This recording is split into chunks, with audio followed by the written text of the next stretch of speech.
Welcome to Origins and Adaptations at I Like Comic Con. I am Andrew. And I'm Cody. And we are here with Joel Adams. Joel Adams. Joel Adams. Yeah. And we're just, hanging out, chilling. Yeah, and we have some questions for you. Okay, so our first question is, what got you into comics? Well, I come from a family of artists. If you don't know who Neil Adams is, Neil Adams, comic book legend, well, he's my dad. So I grew up around comic books and just kind of felt like the natural thing to do. We grew up in a creative family where if we wanted to be creative, it was encouraged. So I, kind of fell into it and did some dabbling in comic books. That's awesome. Yeah. Quick question. Yeah. When you were a younger artist, when you were very first starting out, were you ever worried about what your dad was going to think, or when you were like a kid first starting to work out? As far as being an artist, no. I mean, the thing you worried about was, my dad was notorious for he didn't believe you learned from being patted on the back. He believed that he believed that you learned from being told what you were doing wrong. Awesome. So when you did a drawing, you were, you kind of were in a little dread of, all right, now here comes the critique, So there was that, but no, if we wanted to draw, we were encouraged. There was never any, like I always say that all little kids can draw, but most kids are eventually told to do their math homework. Mm-hmm. If we wanted to draw, we wanted to draw. We had to get our math homework done too, but we had to, we were allowed to draw. Yeah, that's awesome. That's pretty cool. And then is there any like dream character that you would ever want to work on, like they have never worked on before, that you've always wanted to do and just never had the chance to do? If we're talking mainstream comics, I think there's a part of me that thought I might at one point want to do like a Nightwing book, just because my dad, just because my dad had done Batman. I'm Neil Adams' son. I do. Who I would consider the son of Batman would be Dick Grayson, Nightwing. So if to do mainstream, that would be it. But I don't have a whole lot of interest in going mainstream. I have a lot of my own properties that ultimately those would be my goals as far as what I would want to do. Certainly. That's really cool. Really Nightwing cool. is my favorite DC character, so when you said that, I was like, of course. Favorite of both of ours. Yeah. Mostly his, though. Yeah.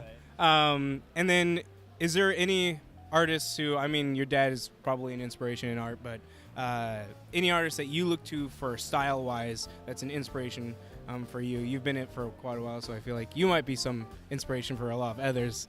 I think my style jumps around a lot depending on what it is that I'm working on, and there are a lot of different artists that I like.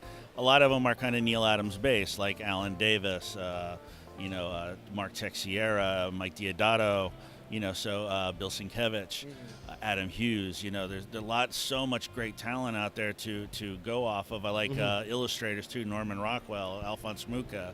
So and I look at a lot of different things, and I try to, whatever properties that I'm working with at the time, see what inspirations I can pull into what I'm doing. Awesome. That's really cool. So do you have would you say a treasured moment in your career where it just like really resonated with you and you like look back at the moment really fondly?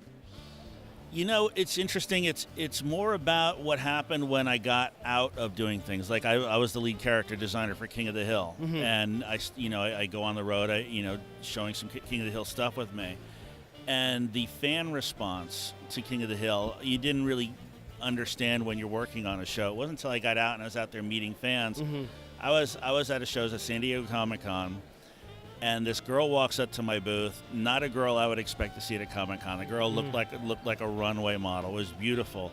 She walks up to my booth, and she's got tears in her eyes, and she's looking at all my stuff, and she said, I just need to tell you, before my dad passed away, King of the Hill was the thing that we would do together. Wow. And it's little moments like that happen for me at shows that gave me a new appreciation for what I had already done. So I think it's the meeting the fans. Like doing these conventions have been a really kind of special thing.